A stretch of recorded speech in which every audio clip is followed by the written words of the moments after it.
आउज़ बिल्लाहि मिनश शैतानिर रजीम बिस्मिल्लाहिर्रहमानिर रहीम। अस्सलामुअलैकुम दोस्तों, हमारी आज की वीडियो का मौजू एक पेंगुइन है। हो सकता है आपसे पहले भी आप दोस्तों ने स्टोरी को सुन रखा हो, मगर कुछ वाक़ियात और कहानियाँ ऐसी होती हैं जिनको बार बार सुनने और देखने को दिल करता है। ये पेंगुइन की कहानी भी इन्हीं दिलचस्प और जज्बाती लम्हात में से एक है, क्योंकि चरिंद परिंद भी मोहब्बत को महसूस करते हैं और मोहब्बत का जवाब मोहब्बत से देते हैं। आपने YouTube पर लाखों वीडियोस देख रखी होंगी कि शेर जैसा खूंखार भी मोहब्बत के सिले में इंसानी पाँव चाटता नजर आता है।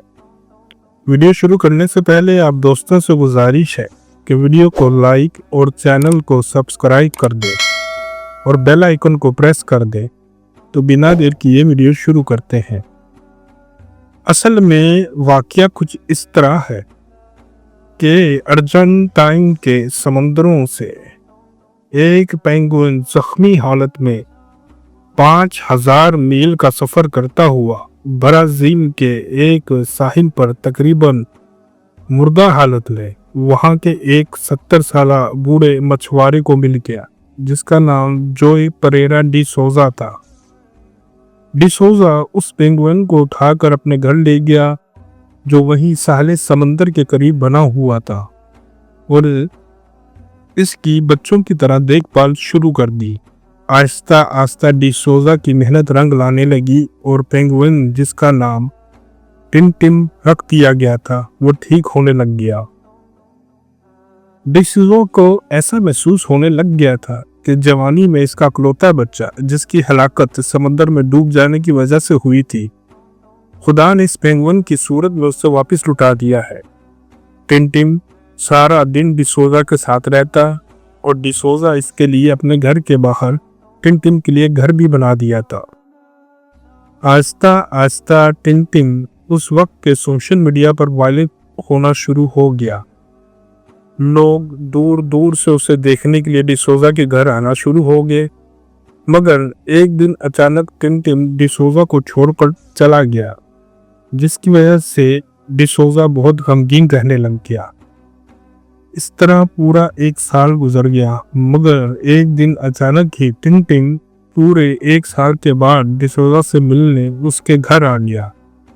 डी सोजा और उसकी बीवी की खुशी की इंतहा ना रही। फिर वही दूर दूर से लोग उसे देखने के लिए डी सोजा के घर जमा होने लगे। फिर तकरीबन 1 महीने के बाद टिम वापस चला गया। अब डी सोजा की समझ में बात आ गई थी कि ये टिम के साथ कुदरती अमर है जो वो वापस चला जाता है, क्योंकि हर चरिंद परिंद अपने असल की तरफ हिजरत करते हैं। लिहाजा टिम भी अपने आबाई घर अर्जेंटीना चला जाता था और वहां की सर्दियां और गर्मियां गुजार कर 5000 मील का सफर तय करके डी सोजा से मिलने ब्राजील आया करता था।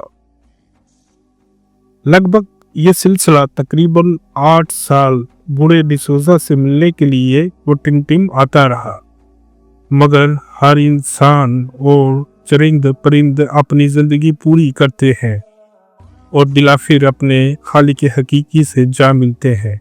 टिम भी आखिरी बार जब डी सोजा से जुदा हुआ तो फिर वापस पलट कर दोबारा ब्राजील नहीं आया, जिससे यह समझ लिया गया कि शायद वो पेंगुइन यानी टिम शायद खत्म हो गया होगा, जिसकी वजह से वो फिर वापस नहीं आ रहा। इसके साथ ही हमारी ये जज्बाती कहानी यहीं पर ख़त्म होती है। जल्दी किसी दूसरी और दिलचस्प वीडियो के साथ आपसे मुलाकात होगी। तब तक के लिए इजाज़त चाहते हैं। अल्लाह हाफिज़।